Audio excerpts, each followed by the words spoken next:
Okay, this is kind of like live updates now. In fact, I could almost go live, couldn't I? We'll do that one day.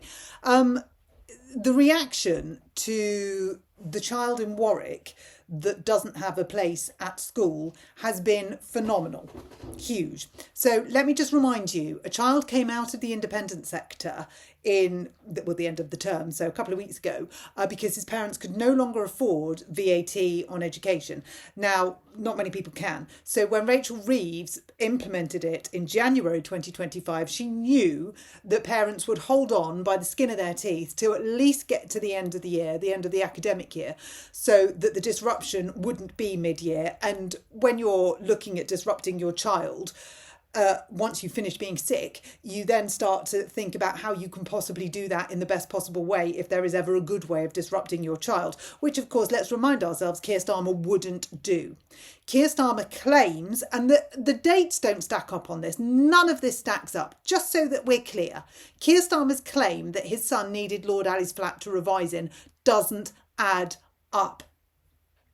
It wasn't during the exam time. But we'll go with it because it's the shit that he churns out. So he claims that his son couldn't be interrupted when he was revising for his GCSEs. He recognised how important GCSEs were, and he absolutely said, I make no apology whatsoever for supporting my son. Okay, so that's one thing to hold in this bit of your brain. The next thing to hold in this bit in your brain is that Keir Starmer's education was going to be disrupted when RGG went from grammar to independent school, but Kent County Council paid for it, so his education wasn't disrupted. So in the Starmer household, 2 boys could have had their education disrupted. They didn't. Starmer then gets into being Prime Minister, and his cabinet, Rachel Reeves, imposes a tax that puts VAT on education, which is going to disrupt tens of thousands of children, potentially hundreds of thousands of children. So Starmer's own government implements a policy that Starmer won't allow his son to befall, or indeed his own education. So the 2 faces, 3 faces, however many faces you want of Keir Starmer, he has done this. So he gives Rachel Reeves a nod and says, okay, yep, go for it. She says, I'm going to do it in January, not September, not the pledge we made when we asked people to vote for us. I'm going back on that. We said it would be September 25, but now we're in power. I'm making it January 25, and I'm going to disrupt tens of thousands of children in their education. Phillipson said, it won't happen. I don't accept it. They can absorb it. Broad shoulders, all of the crap that she came out with. She said 3,000 children would move over the entire year. We get to January and we're looking at 13 to 16,000. We're 5 times more the figure that Phillipson said, but she was still not having it. Oh, you're fudging all the figures, you're doing this. She just wouldn't come to the table, despite the fact that children are literally, physically, actually leaving their school to go to another school. Then we have the debacle of there's no places. Yes, there are, she says. Absolutely, there are places.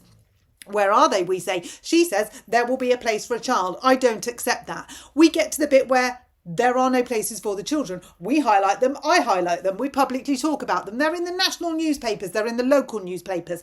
44 schools have closed. It's all over the press. But Phillipson doesn't accept it because she's got her head up her arse and she just wants to do the ideological, spitey move that Phillipson and Reeves and Rayner all want to do, which is abolish independent schools.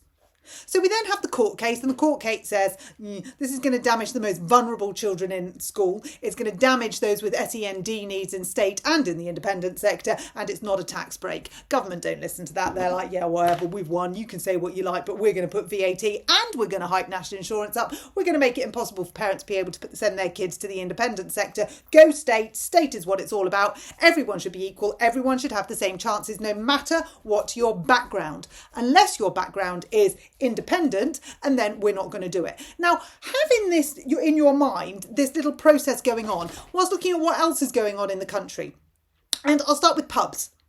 We're getting rid of pubs. We're taxing pubs out of existence. Now, what happens in pubs? People talk, communities get together, but we don't get together anymore, do we, if we've got no money to go to them and the pubs themselves are being charged out of existence? Now, does this, to me, sound like control or control? This sounds like control. So we're controlling our children's education, and it's the independent sector. We call it private school, but it's the independent sector. It's independent from government. We don't like that. We need it to be state controlled. We need to be like Beijing. We need what goes in their heads to come out of our government mouths. So we need it to be state. So we want you out of there by hook or by crook. We're going to do it through VAT, but don't be fooled. We want you out because we want you in here. And we don't care that we're killing an international flagship industry of this country. We don't care that we are eroding hundreds of years of educational prowess over the world. We just want it to be Labour's way, so we'll do whatever we can. So this brings me back to the boy in Warwick. So he's now got nowhere to go to school. Now he finished school a week ago and he goes to school again in September into year 11. That's GCSE year. That's the year that Keir Starmer's son had to have a flat from Lord Alley apparently to revise in. That's when Keir Starmer's education was going to be interrupted. But the Starmer boys, they don't have their education interrupted. But for you and me and anyone else, screw you. Education, unless it's ours, we're not interested. So he has nowhere to go. So mum and dad appeal, because of course you appeal. You would appeal.